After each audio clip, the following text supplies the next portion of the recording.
En el marco de la conmemoración del 160º aniversario de la Bolsa de Comercio de Buenos Aires, habla a continuación la señora presidenta de los 40 millones de argentinos, la doctora Cristina Fernández de Kirchner.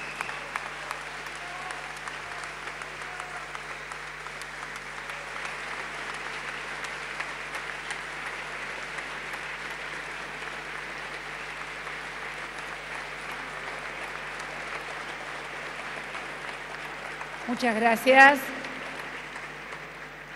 Muchas gracias. Muy buenas tardes a todos y a todas.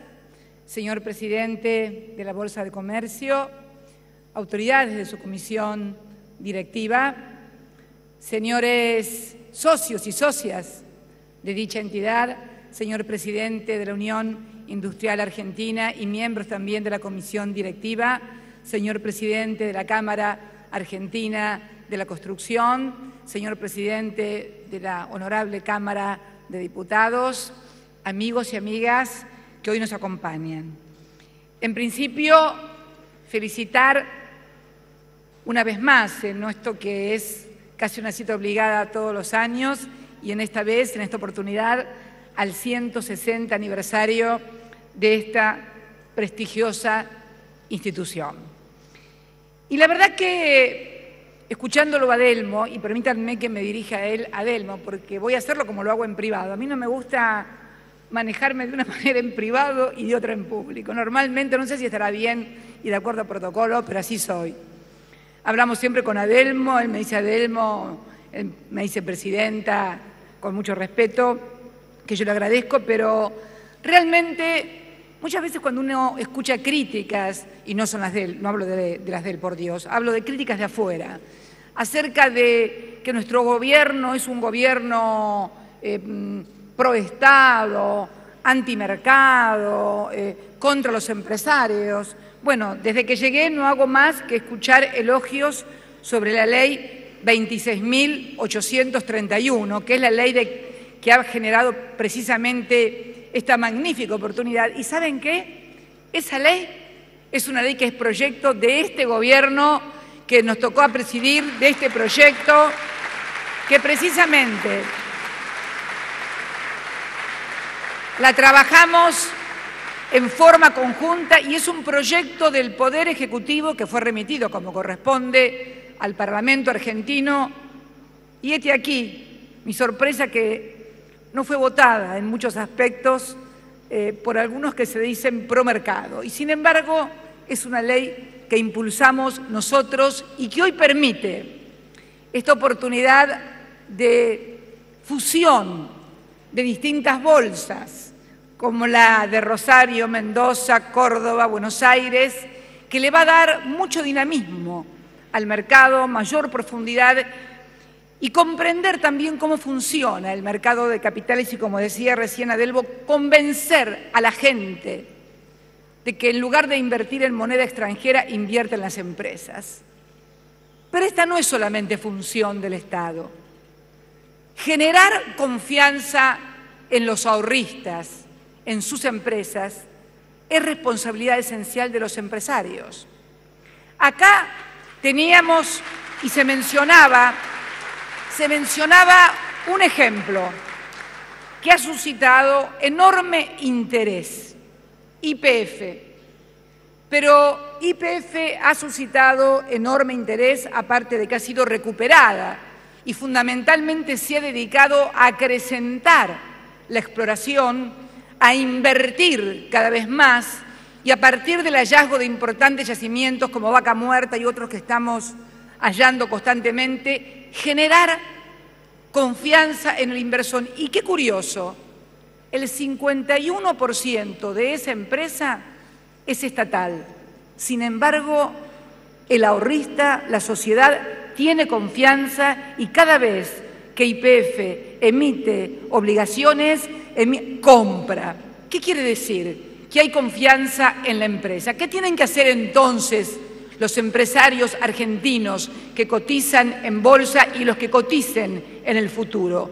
Lograr que los usuarios, los consumidores, la sociedad tenga confianza Esos usuarios, Adelmo, que vos querías y querés con mucha justicia que se conviertan en socios, bueno, el empresario tiene que despertarle la confianza para que le ponga la plata a su empresa y no se la ponga a la divisa extranjera. Nosotros vamos a ayudar a través de la inversión pública y a través de instrumentos como el que logramos que se sancione con nuestra mayoría en el Parlamento, la ley 26.831 del mercado de capitales, que hoy estamos festejando realmente como un instrumento muy importante de la economía. Quiero, a propósito, también felicitar al sindicato Citrabur, que son los empleados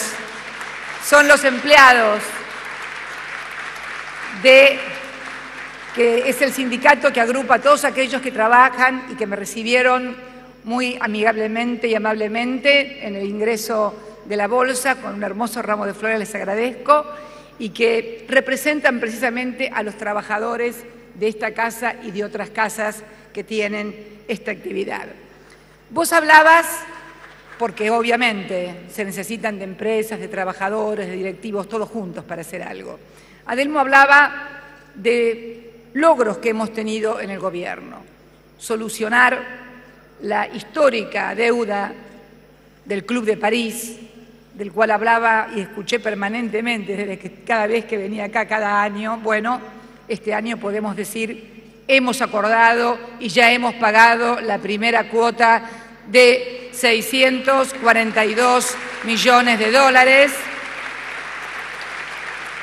Se negoció con 19 ministros de Economía de la Unión Europea, una deuda que databa del año 1956.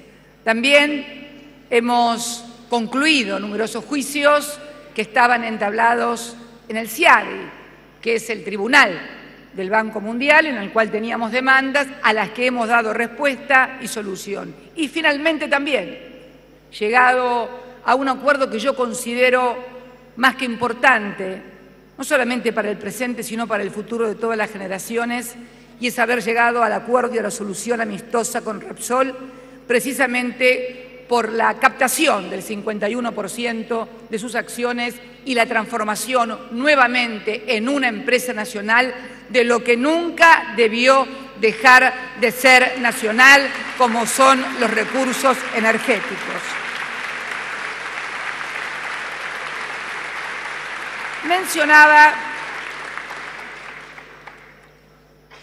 Mencionaba también, Adelmo, ya todos me habrán escuchado anoche en cadena nacional, el envío al Parlamento argentino como corresponde, como lo hicimos con motivo del canje del año 2005 y con motivo del canje de la deuda externa del año 2010, donde logramos reunir una masa del 92,4% de nuestros acreedores, quedando únicamente afuera un 7,6%. Anoche remitimos al Parlamento, como siempre lo hemos hecho, también un proyecto de ley donde, además de evidenciar la voluntad de pago al 100% de los acreedores, generamos y creamos los instrumentos para que esa voluntad se vea plasmada en el depósito de cada vencimiento, de cada una de las obligaciones en tiempo y forma, como hemos hecho del año 2005. El próximo vencimiento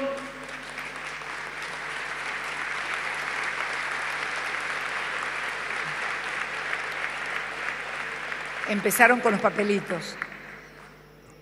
El próximo vencimiento de 200 millones de dólares que tenemos que pagar con motivo de ambos canjes se operará el día 30 de septiembre del corriente año. Luego hay otro vencimiento en octubre y posteriormente uno más grande de aproximadamente 1.000 millones de dólares durante el mes de diciembre. Por eso también, ante la obstrucción para que puedan cobrar quienes son los legítimos acreedores de la Argentina y los legítimos dueños de los recursos, es precisamente que hemos enviado este proyecto de ley, ante la obstrucción ilegal e ilegítima que hemos sufrido. La duda que plantea Adelmo, pero esto no significará no poder acceder al mercado de capitales. Yo invierto esto y digo que es al revés, Adelmo. Yo creo que estamos ante una oportunidad histórica de generar un mercado de capitales propios en la Argentina, que es lo que tenemos que lograr. Y voy a explicar a qué me refiero exactamente.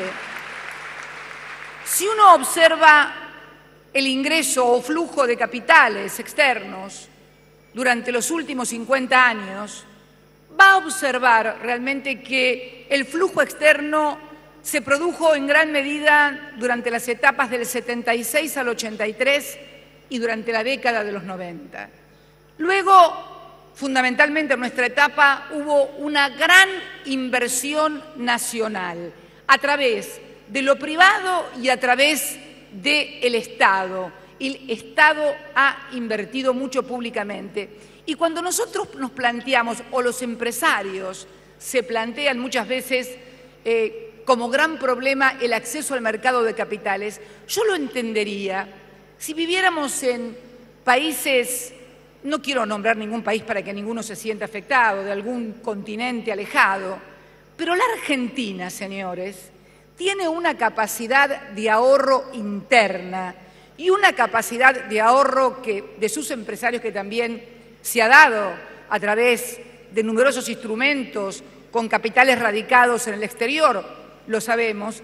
¿Por qué no formar nosotros nuestro propio mercado de capitales con nuestro propio ahorro interno, con una parte también de lo que se ha remitido al exterior? ¿Saben por qué? Porque esto nos permitiría, si tenemos un mercado de capitales propios y no estamos esperando que vengan los capitales de afuera, estar por afuera de los vaivenes de la política internacional, porque todos sabemos, como lo ha demostrado la crisis de Lehman Brothers del año 2008 para la fecha, que al haber una gran economía con una moneda de reserva, los capitales van y vienen según cómo esa economía con moneda de reserva ajuste o no su tasa de interés, o sea o no su premio de estímulos, con lo cual siempre estamos sujetos a lo que se decida en políticas que no opinamos ni decidimos nosotros. Por eso, lo que vos querés, Adelmo, es lo que yo también quiero, que esta bolsa sea una bolsa muy importante, que genere un gran mercado de capitales, lo cual no invalida la inversión extranjera para proyectos de infraestructura, como vos bien señalás. Otro ejemplo, necesitamos también prontamente una ley de hidrocarburos, porque tenemos ahí ese gigante dormido que requiere de reglas claras para los inversores y una ley de hidrocarburos que sea igual para todos los inversores, así el yacimiento esté en Jujuy o esté en Tierra del Fuego. Porque no se trata, y se imaginan que soy una provinciana, no se trata de una ley que le quite recursos a las provincias. Por favor, lo que necesitamos es garantías tributarias de que va a haber una similitud tributaria en todo el país, no como pasa ahora. Muchas veces la Unión Industrial se queja de que en provincias o en municipios se crean impuestos, pero la verdad es que este gobierno es el único gobierno que no ha creado ningún impuesto. Sí hay gobiernos provinciales y muchos municipales que todos los días inventan un impuesto nuevo o una tasa nueva y les quita mucha competitividad de la economía. Por eso vayan a reclamar esos reclamos por otra ventanilla, no por la del gobierno nacional. No hemos creado ningún impuesto, al contrario, por ahí escucho hablar a algunos dirigentes de impuestos y dirigen jurisdicciones donde se han puesto impuestos hasta los pañales desechables, entonces, o pequeñas tasas municipales a los pañales desechables. Entonces, señores, señoras, hablemos realmente con honestidad, con valentía y con la verdad. Este gobierno no crea impuestos, este gobierno lo único que ha hecho es invertir. Y creemos realmente que esta ley de mercado de capitales, si la logramos también unir a una buena ley de hidrocarburos que genere garantía para esos inversores de capital intensivo, como es el capital petrolero, va a generar un gran mercado de capitales y va a despertar también la confianza de los ahorristas internos. Tenemos mucho ahorro interno en la Argentina. ¿Dónde estamos fallando? Estamos fallando también, Adelmo, en la intermediación financiera, en donde muchas veces se cobran comisiones, los trámites son burocráticos y si alguien no tiene mucha plata, no lo atienden bien ni siquiera en el cajero de un banco, tiene que ir con 3 o 4 millones de dólares para que se lo lleven al exterior, porque si va con 20.000 pesos para ver cómo lo invierte, no lo atiende ni el portero de un banco. Esto también tiene que ser corregido. Y con respecto, yo quiero abordar los problemas. A mí la discusión me gusta y me gusta mucho el debate y me gusta la discusión franca, el debate llano de los problemas que tenemos los argentinos. Porque si nosotros no identificamos correcta y adecuadamente los problemas, dónde radican los problemas, no los vamos a poder resolver nunca. Y no se trata de estar echándole la culpa a los unos o a los otros, no. Simplemente identificar dónde está el problema y cómo se resuelve. Vos decías hoy las trabas burocráticas, pero yo te cuento, Adelmo, que cuánta gente nos viene a decir que en un banco no lo tratan bien, lo maltratan, si no va con una suma importante de dinero. Está fallando también la intermediación financiera en todo esto y es bueno también señalarlo. Con respecto a algunas discusiones que se están dando en estos días, que se dio hoy, por ejemplo, en la Cámara de Senadores con motivos del envío de 3 leyes que hemos enviado. Voy a mirar a quienes las han criticado y las critican duramente. No estoy enojada para nada, porque nadie tiene que enojarse por criticar o porque lo critiquen una norma. Simplemente queremos que nos digan y nos identifiquen cuáles son los artículos, cuáles son las normas para poder mejorarlas y cambiarlas. Pero decir que todo un proyecto está mal, sobre todo cuando estamos reglamentando la Constitución en materia de usuarios y consumidores, nos va a llevar a una falta de discusión que no es buena. Y yo quiero contar algo, porque en todos los países del mundo hay leyes de usuarios y consumidores. Yo quiero contarles el último informe de una de las principales organizaciones no gubernamentales que agrupa a 31 países de la Unión Europea, exactamente las multas que se aplicaron y el ranking de multas mundial por infracción y violación a cuestiones de ley de competencia y de usuarios y consumidores. Encabeza, estos son el año 2013, encabeza el ranking de multas la Unión Europea con 2.500 millones de dólares de multas que ha colocado a sus empresas.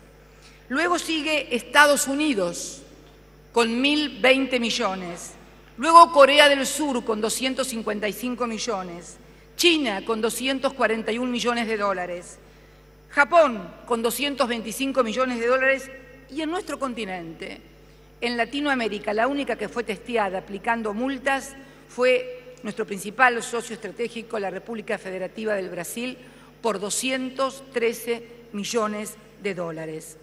En la Comunidad Europea, Intel, la que crea los pequeños chips, los microchips, fue multada y ratificada por la Corte General de Europa.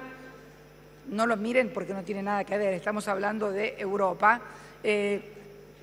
Nos entendemos, a quienes estaban mirando no tiene nada que ver. Un importante empresario argentino que es productor de chip, pero a él no lo multaron a Intel en Europa por 1.060 millones de euros. ¿Y saben qué sectores están siendo fundamentalmente, por ejemplo, en la Unión Europea, cuáles fueron los principales multados? Aquellos que jugaban con la tasa LIBOR. ¿Se acuerdan cuando descubrieron que un grupo de 10, 12 personas, 14, se juntaban todos los días a las 11 de la mañana y fijaban a Piacere la tasa LIBOR, bueno, fueron multados también ellos. También fueron multados empresas autopartistas por cartelización y tanto empresas nacionales como multinacionales en todos los países. Y los datos de la Unión Europea, de la Organización Europea del Consumidor, los sectores de alimentos, de telecomunicaciones y de transportes aéreos son los que más observados, investigados y con violaciones a los derechos de los usuarios y consumidores. Por eso yo digo, no asustemos a la gente con que leyes de usuarios y consumidores van a perjudicar a las empresas. En absoluto. Ayuda a que las empresas sean más competitivas, que ajusten sus procesos, que tengan mayor grado de innovación para poder competir y además son leyes que existen en todo el mundo. No estamos inventando absolutamente nada. Es más, estamos invitando a discutir a los empresarios, a las asociaciones de consumidores, en el ámbito de la Casa de las Leyes, para que esas leyes sean realmente en defensa del conjunto de la sociedad.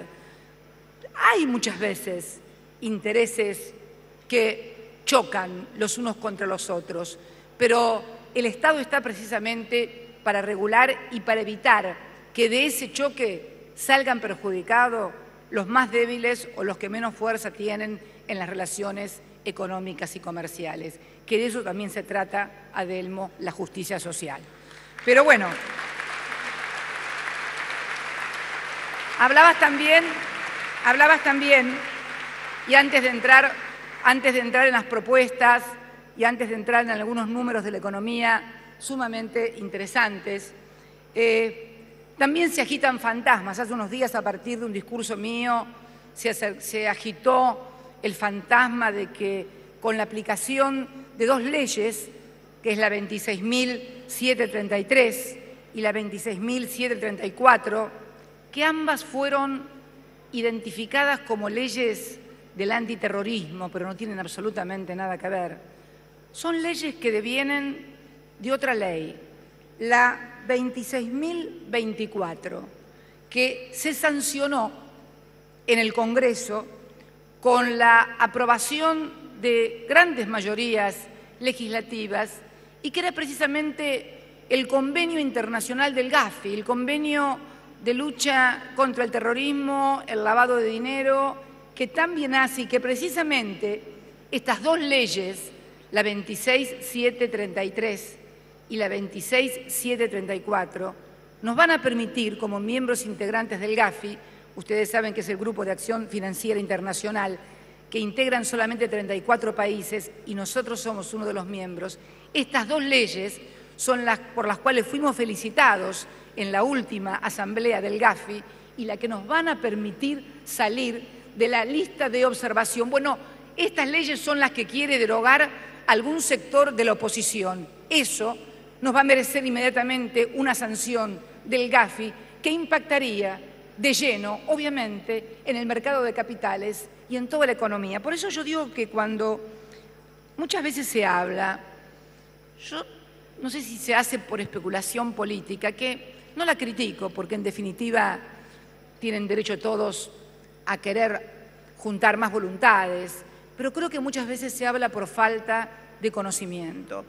Esas dos leyes fueron producto precisamente de esa ley 26.024, que fue la aplicación del Tratado Internacional. Y ahora sí, creo que es importante también entender que muchas veces, una cosa que vos dijiste, Adelmo, optimismo, que cuando entraste acá fuiste un hombre que querías ganar, que querías ser alguien en la sociedad, pero que junto a tu afán de ser alguien, de ganar y de trabajar, tenías algo que es imprescindible para cualquier hombre de negocios y yo diría para cualquier persona que quiera triunfar en la vida. Optimismo. Optimismo que no significa ser ciego frente a las cosas que pasan, pero que es lo que tratan de minar permanentemente todos los días, la confianza de los argentinos en su propio país, en sus propias posibilidades, y contra estas cosas tenemos que luchar todos los días. Por eso, decir también que la situación internacional, que muchas veces nos es ocultada, la caída, yo lo mencionaba el otro día, Japón cayendo al 6,8%, el crecimiento para abajo de Brasil, de China, de Estados Unidos, Mercosur, la caída de exportaciones, mejor dicho, de todos estos países, que impacta, y la situación internacional que impacta más o menos en un medio punto de nuestro PBI.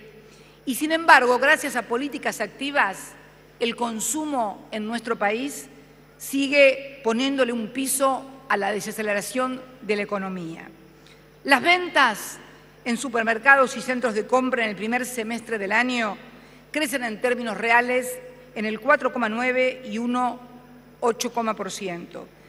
Y para los que no crean en el INDEC, estas son cifras del INDEC, tenemos datos privados de las principales tarjetas de la República Argentina, que indican que en el primer semestre del 2014, la cantidad de tickets emitidos por los comercios, fíjense que hablo de tickets emitidos por los comercios, lo cual todos sabemos que muchas veces a alguien se le pasa o se le olvida emitir un ticket.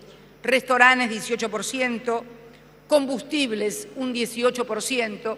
Tal vez ahora no se note tanto la venta de combustible porque ya no hay que hacer las grandes colas que teníamos que hacer cuando no teníamos empresa de bandera, empresa nacional, y nos faltaba la nafta a todos los argentinos cada fin de semana largo o para cada vacación, o cuando querían presionar con un aumento de la nafta.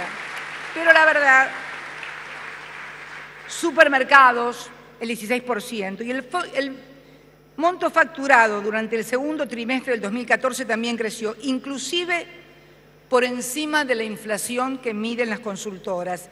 En indumentaria, un 35%, en electrónica, un 38%. Durante este primer semestre, el Gobierno contribuyó a la expansión de la demanda agregada con un gasto de inversión pública del 48% más. Prestaciones de la Seguridad Social, un 32%, transferencias al sector privado que incluyen las asignaciones familiares y la UH del 70%, y gastos de capital e inversión directa en un 39%. Progresar está a punto de alcanzar el número de 500.000 jóvenes beneficiarios que están estudiando en universidades o terminando secundarios. Fondear pone financiación a disposición del sector productivo por 10.000 millones de pesos.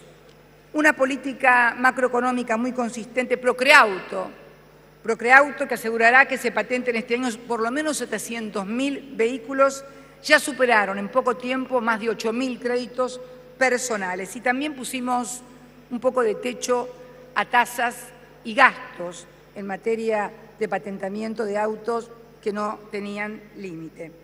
Procrear ya lleva 50.000 viviendas en 2013, el mercado en su conjunto era de 20.000 y apunta a más de 60.000 para el 2014. Y podríamos seguir, pero también quiero hablar, y si me ponen en pantalla, por favor, los efectos que también tiene. Alguien hablaba el otro día de lluvia de dólares y lo que ha significado para los argentinos el haber perdido el manejo de su recurso energético y durante mucho tiempo no tener inversión en materia de ¿eso qué es? No, eso es, no, es el de efectos de un hipotético autoabastecimiento energético. Ahí está, bien, vamos con eso. Primera filmina, por favor. Ahí vemos en la primera filmina, si hubiéramos seguido con el autoabastecimiento energético, que comenzó a ser deficitario a partir de que tomé Antes tuve que tomar la decisión, comenzó a ser deficitario en el 2010, la expropiación, yo tomo la decisión recién en el año 2012. Si desde el 2011 se hubiera registrado autoabastecimiento energético en los últimos años, se hubieran importado 25.600 millones de dólares menos de energía. Esto subido y combustibles. Esto sumado también a los subsidios, porque no tenemos que olvidar que los subsidios se mantuvieron para toda la industria y también para aquellos que no pueden pagar una tarifa más alta. Pero si realmente alcanzáramos el autoabastecimiento energético, tendríamos superávit fiscal, volveríamos a recuperar el superávit fiscal, porque si uno observa ese gráfico, ve cómo comienza a deteriorarse el superávit fiscal, que es uno de los dos superávit, los famosos superávit gemelos, como les decía Néstor, precisamente a partir del tema de la energía. Por eso es imprescindible la inversión en materia energética y lograr el autoabastecimiento. Pese a todo, seguimos teniendo una balanza comercial superavitaria. Ni qué hablar de lo que sería la balanza comercial si realmente no tuviéramos que importar y no tuviéramos que subsidiar la cantidad de energía que lo hacemos. El segundo gráfico muestra lo que sería el saldo comercial, 3,2% del PBI. Sería un saldo comercial de 16.270 millones de dólares. Hoy, aproximadamente a esta altura, estamos aproximadamente en unos 4.900, casi 5.000 millones de dólares de superávit comercial. Vamos a seguir manteniendo a rajatabla el superávit comercial, pero miren lo que sería si hubiéramos recuperado antes o no hubiéramos perdido el manejo del recurso energético. Porque además tenemos que tener en cuenta que cuando se exportaba combustible durante la década de los 90 era porque la gente no iba a trabajar porque no había trabajo y además como no había industrias no había que subsidiar a ninguna industria. Entonces, esto también, y vemos el efecto, el último por favor, efecto sobre el resultado fiscal. Ahí tenemos el efecto sobre el resultado fiscal, y no, ese es sobre el gasto primario me parece, anterior, gasto fiscal, ahí está. Sobre el gasto fiscal, cómo impacta en el resultado fiscal ese déficit energético, para que lo tengamos claro, que no es un problema de ineficiencia de administración, sino es un problema de importación de combustible y mantenimiento en gran parte de los subsidios para que la economía y la industria pueda seguir funcionando. Pasamos al gasto primario, que es el segundo, al gasto primario. Y ahí también vemos que el menor gasto asociado de los subsidios hubiera implicado un gasto primario en promedio 10 puntos menor al que tenemos hoy. Los gráficos son elocuentes y demuestran claramente lo que quiere muchas veces demostrarse como un aumento del gasto fiscal inusual, simplemente dónde están las razones y por qué es imposible hacer una reducción del gasto, porque impactaría mucho más negativamente sobre la economía y fundamentalmente sobre las economías de las empresas. Ahora sí, me gustaría que pasáramos a la que habían puesto antes y que era algo muy importante, como es el sistema financiero. Yo hablaba del sistema financiero. El otro día leía en un diario, ustedes lo deben haber leído, que había aumentado terriblemente la mora, que había no sé qué cantidad de cheques rechazados, para crear la sensación en la gente como que se derrumba la economía, que todo el mundo entra en mora. Yo quiero que vean ese gráfico. La parte más alta son dos líneas. La línea más clarita es el sistema financiero y la más oscura es el sistema financiero, los bancos privados. Fíjense lo que era la cartera irregular del sistema financiero, o sea, los que no pagaban, los que estaban en mora en el año 2003, cuando le tocó a Néstor Kirchner venir a hablar a esta bolsa. El 33,5%, un tercio de la cartera de los bancos era de carácter irregular, con todo lo que esto significa. Ustedes saben que cuando un banco tiene esa cartera irregular, tiene que previsionar y está prácticamente al borde de la bancarrota. Y fíjense la caída abrupta que comienza a tener a partir del 2004-2005 para estabilizarse aún y subir un poquito más en la crisis del 2009 y seguir estable, miren toda la línea. Decían los diarios o algunos diarios que estaban en cartera irregular y que los bancos tenían graves problemas por los cheques rechazados. Fíjense, ahí está, muy claramente demostrado. Esto es información oficial y estamos en mayo del 2014, respecto de abril de 2014, 1,9, respecto de enero del 2014, 1,8, respecto del 2011, 1,4. No hay problemas. Nuestro sistema financiero es uno de los más sólidos del mundo y sin acceso al mercado de capitales. ¿Saben qué es eso? Ahorro interno. Eso es lo que yo digo. Y ahí está, digo yo, el déficit en la intermediación financiera para lograr que ese ahorro, Adelmo, que esa estabilidad de las carteras pueda ser volcada a las empresas con tasas también razonables y en condiciones razonables para poder también seguir produciendo y manteniendo estable las fuentes de trabajo, que de eso se trata.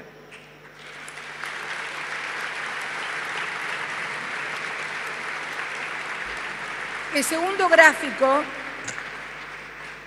gráfico habla de la exposición patrimonial del sector privado del sistema financiero. La exposición patrimonial, o sea, el riesgo patrimonial, era en el año 2003 del 12% de su patrimonio. Fíjense ustedes cómo estamos a mayo del 2014, 2,9%, prácticamente igual que en todo el tiempo, salvo el año 2011, que fue el de menor exposición patrimonial, con un menos 4,3%. Pero de cualquier modo, fíjense los años anteriores, año 2006, 2007, 2005, porque ahora observo también una cosa. Cuando Néstor era presidente y estaba él, el malo era él, y entonces lo criticaban a él. Como él no está, ha pasado a ser el modelo y el paradigma del bueno, y la mala ha pasado a ser Cristina, ha pasado a ser ella, lo cual realmente vemos con los números realmente que no es un problema de malos y buenos, sino de evolución de la economía, de una situación de crisis que tarda un tiempo en recuperarse y en lograr estabilidad y equilibrio. El próximo gráfico, por favor. Este es muy interesante. Rentabilidad del sistema financiero. Fíjense la rentabilidad en el año 2008. Estamos hablando de la crisis de Lehman Brothers. Fíjense la rentabilidad en el año 2013. 11.286 millones de pesos. Y fíjense, en enero, luego de la variación del tipo cambiario, solamente en enero ganaron casi lo mismo que todo el año 2013. Por eso digo que es necesario, como vos bien decías, Adelmo, adecuar a todo el sistema público y privado para hacerlo más fácil para el ahorrista, más fácil para el que va a pedir un préstamo, en definitiva para que la economía siga funcionando. La rentabilidad del sistema financiero, que es el gráfico que sigue, y el que está es entre enero del 2013 y enero del 2014, fue de un 94%. Mídanlo con la inflación o los índices que quieran, pero 94% en un año de rentabilidad. Fíjense el segundo cuadro, que también es muy interesante y que te va a interesar a vos. Rentabilidad, mercado de capitales. El tipo de cambio es lo que va por abajo y el Merval va por arriba. Fíjense ustedes que ha habido mucha más rentabilidad en los que han trabajado acá dentro en el mercado de capitales que los que han ido afuera a buscar a una cueva, a un arbolito que le vendan $1. ¿Esto saben qué pasa? Que es también... Esto saben que es también... Esto también, y discúlpame Adelmo, yo creo que hay también un manejo muy intencionado por parte de la información de alejar a la gente y a los inversores y a los pequeños ahorristas de donde tienen que venir para poder hacer buenos negocios y fundamentalmente hacer buenos negocios no solamente para ellos, sino también para el país. ¿Sabés por qué? Porque que pongan que esta es la rentabilidad del mercado de valores, a nadie le interesa y no es noticia, pero que te pongan que el dólar blue o ilegal saltó a tal cosa, eso sí parece ser noticia. Entonces, esto es lo que tenemos que cambiar. La lógica de las cosas que nos quieren imponer o hacer creer de las que verdaderamente pasan. Argentinos, los que pusieron plata en la bolsa, ganaron más que con la divisa estadounidense. Y eso está claramente demostrado. Por eso creo que hay que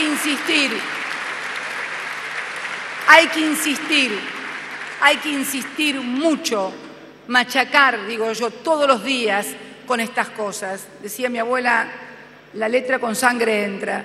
Y yo creo que es necesario explicar una y mil veces a todos los argentinos las cosas que nos quieren hacer creer de las que realmente son. Finalmente, el último gráfico, que es el impulso al crédito productivo desde el sector público. Fíjense, en el año 2009, que teníamos los créditos del Bicentenario, desde el sector público, no estoy hablando de Banco Nación, estoy hablando del sector público, éramos el 0,6% del Producto Bruto Interno. Hoy, en el primer trimestre del año 14 somos el 4,1% del PBI. Acá está, Bicentenario, que es el celeste más grande. Luego está el Seguros Inciso K, que es el azul que está en la base. Esto es el Inciso K que maneja, que es una parte de las aseguradoras que se toma precisamente para préstamos a partir de una resolución de la Superintendencia de Seguros. Luego, el gris, que es fondear, 1,9, y que es también muy importante, y producto de la comunicación a 5319 del Banco Central de la República Argentina. O sea, el Estado argentino está poniendo hoy 4,9 del PBI en materia de inversión. También está el Fondo de Sustentabilidad de Garantía del ANSES. Estos son también los números de la economía que no aparecen publicados en ninguna parte. Y quiero finalmente también, en un tema que es muy importante y sobre el cual también vamos a tener novedades, ver cómo se está manejando el tema turístico, que es un tema también, turismo que tanto nos han criticado con los fines de semana largos y cómo ha crecido el turismo. El turismo argentino, argentinos viajando en el interior, porque se quiere plantear una situación como que no hay consumo, que la gente está deprimida. Bueno, los deprimidos no viajan, los deprimidos se quedan en la casa con un psicólogo si pueden pagarlo y si no, no sé, pateándolo al gato. Bueno, mañana voy a tener una denuncia de la Asociación de Animales seguramente. Pero el tema es, miren cómo ha crecido el turismo interno, que el acumulado de enero a agosto del 2014 nos habla de un 9% más. Y la llegada de turistas en el fin de semana largo, este último, fue del 23% más que el mismo fin de semana largo que el año anterior. Realmente hasta el propio ministro del turismo del área se mostraba sorprendido de esta evolución. Pero lo cierto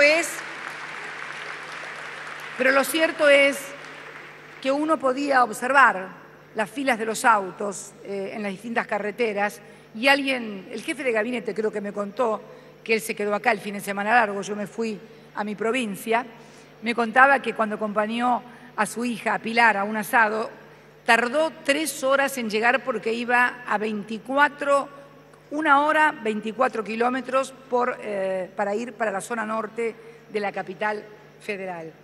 El turismo receptivo, extranjeros viajando en Argentina, hemos vuelto a subir, habíamos decaído en el ingreso de turismo receptivo y nuevamente estamos con un crecimiento entre enero y junio del 16,7% en materia de turistas receptivos y un 6,2% de gasto, esto sí, en dólares. Y luego el turismo receptivo, el otro, cómo ha habido un cambio estructural en la tendencia.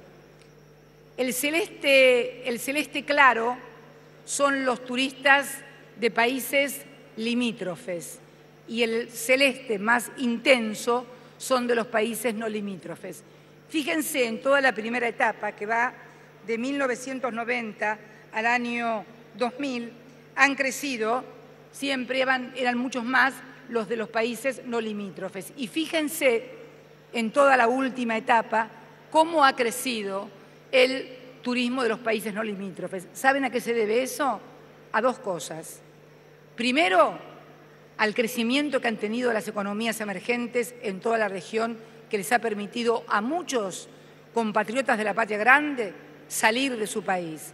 Y la segunda, a la disminución que también supo tener oportunamente y que ahora va a crecer cuando la crisis del 2008 ha tenido en el turismo receptivo de países desarrollados. En síntesis, creo, como planteaba Adelmo, y con propuestas muy interesantes como la del metro cuadrado, otras que luego también discutiremos, pero realmente estoy convencida que necesitamos crear un mercado de capitales propios en la Argentina para no depender de los flujos y de los vaivenes internos. Y si no, habría que preguntarle a algunos otros países que tienen swaps en sus reservas de hasta el 30% y ya sabemos de qué estamos hablando, y muchas veces tienen severos problemas de oscilaciones porque obviamente los capitales van, vienen y van y vienen de acuerdo a sus intereses y también a maniobras especulativas. Por eso hablaba de la necesidad de tener mucha fe, mucho optimismo, pero también mucho trabajo, mucho esfuerzo, volver a creer en nuestras oportunidades, porque además creo que podemos exhibir en estos años un crecimiento muy importante. Esta propia institución, esta bolsa en la cual hoy estamos compartiendo su 160 aniversario, es un testigo de cómo, a partir de la fusión, ha permitido generar, y me faltó cómo ha crecido la participación de las pymes. ¿Están ahí las pymes por algún lado? ¿Cómo ha participado esta bolsa en el tema de las pymes? Algo que quería felicitar a la bolsa. Acá está, es el gráfico 5, pymes y mercado de capitales. Quiero terminar con esto como el crecimiento, el salto cualitativo que hemos tenido y que ha tenido esta institución. Fíjense el año 2003. En el año 2003, las pymes en porcentaje total de financiamiento eran solamente en el mercado de capitales el 0,5%. En el 2014 están llegando a esta altura casi a un 10%, 9,4%. Fíjense que hubo una oscilación ahí en el año 2010, una caída, pero ha vuelto a resurgir y las pymes nuevamente vuelven a financiarse en el mercado de capitales como nunca antes lo habían hecho. Y si logramos y si logramos articular los esfuerzos, los proyectos que planteaba el señor presidente respecto de facilitar, respecto de innovar, respecto de crear nuevos instrumentos fáciles de acceso para el ahorrista va a venir, como lo hace con YPF. Pero necesitamos también que las empresas, por una parte, y la intermediación financiera, por la otra, ayuden precisamente a que esto ocurra. Por nuestra parte, señor presidente, cuente no solamente con la voluntad, no solamente con la decisión, sino con el trabajo de todos los hombres y mujeres que integran mi gobierno para seguir precisamente en esta senda de agrandar este mercado de capitales nacionales y al mismo tiempo hacernos cargo de la deuda que tenemos que pagar los argentinos y que, como usted bien dice, no vamos a andar discriminando quién la contrajo o quién la paga, pero la verdad es que la estamos pagando nosotros y eso nadie lo puede discutir. De cualquier manera, estamos siempre abiertos a las propuestas y todo aquel que tenga una idea mejor, una solución mejor a la que nosotros proponemos para poder abordar este tema, somos todo oídos. Es más, el proyecto está en el Parlamento y ahí pueden ir a exponer todos los argentinos, todas las instituciones que crean que puede haber una alternativa mejor que la que ha propuesto el Gobierno. Yo debo confesar que hemos pensado mucho.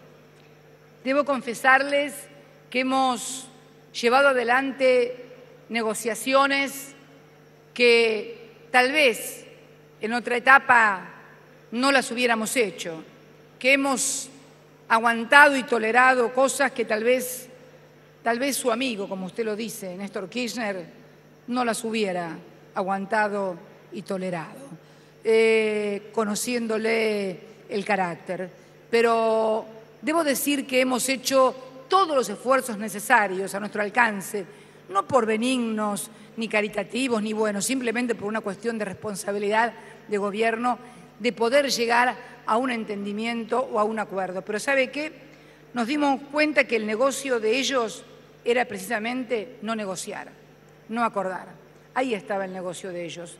Y cuando nos dimos cuenta de eso y que además contaban con una justicia que los amparaba, nos dimos cuenta que era hora de generar instrumentos para garantizar el cumplimiento de nuestros contratos y el pago soberano de nuestra deuda. No es una actitud caprichosa, no es una actitud patriotera. Ustedes saben, y se los dije el otro día, no voy a recurrir a discursos con olor a naftalina, en absoluto. Simplemente voy a recurrir a la realidad, a lo que nos ha pasado, a todos los obstáculos que nos han interpuesto en el camino, a las injusticias que se han cometido, a las irregularidades e ilegalidades que se han cometido, lo que no nos dejó ningún otro camino que precisamente realizar este proyecto de ley de pago soberano de nuestra deuda para que precisamente ese canje que usted definió y que fue realmente muy exitoso, el del 2005 y el del 2010, no peligren. Y al mismo tiempo, por primera vez, también abrir el canje para todos aquellos que estaban afuera, ese 7,6%, aún cuando tengan juicios contra la Argentina. Porque una de las cosas que prohibía la ley era que aquellos que tuvieran juicios contra la Argentina pudieran entrar al canje. También en eso hemos cedido. Les permitimos entrar al canje a aquellos que tengan juicios con ganancias que van a superar el 300%. Sinceramente creo que más no puedo dar, primero porque no es mío lo que estoy dando, es de todos los argentinos. Y en todo caso, si alguien quiere dar más, tendrá su oportunidad de gobierno para hacerla. Pero esta presidenta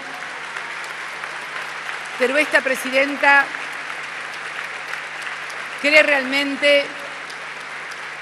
realmente que se ha pagado? La Argentina, Adelmo, la Argentina, amigos y amigos, ha pagado 190.000 millones de dólares. 190.000 millones de dólares desde el año 2003 a la fecha en materia de deuda. Hemos logrado la ratio de deuda más baja de nuestra historia, cerca del 8% de nuestro PBI en dólares, en moneda extranjera, en manos de tenedores privados, nacionales o extranjeros. Estamos comenzando a recuperar YPF, a invertir. Es la empresa que más ha invertido, es la que más pozos está explorando y perforando, es la que está camino a lograr en el año 2018-2019 el autoabastecimiento. Yo lo único que le pido a los argentinos que cuiden lo que hemos logrado, porque energía, alimentos y ciencia y tecnología, como lo he dicho siempre, van a ser las tres claves de este siglo XXI. Y creo que podemos decir con humildad, pero también con mucha serenidad y firmeza, que este gobierno ha hecho por la ciencia y por la tecnología, por la recuperación de la soberanía hidrocarburífera, por el desendeudamiento de los argentinos y por la inclusión social, lo que no se hacía desde muchas décadas. Pienso que tal vez ese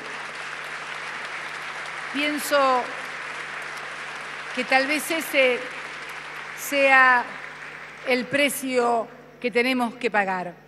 Y en estos momentos, donde hay dificultades en algunos sectores de la economía, porque seguramente que si no lo digo mañana me van a decir, pero no hablo de tal cosa. Sí, tenemos dificultades en el sector automotriz, que es el sector que nos ha hecho caer abruptamente el índice de crecimiento industrial.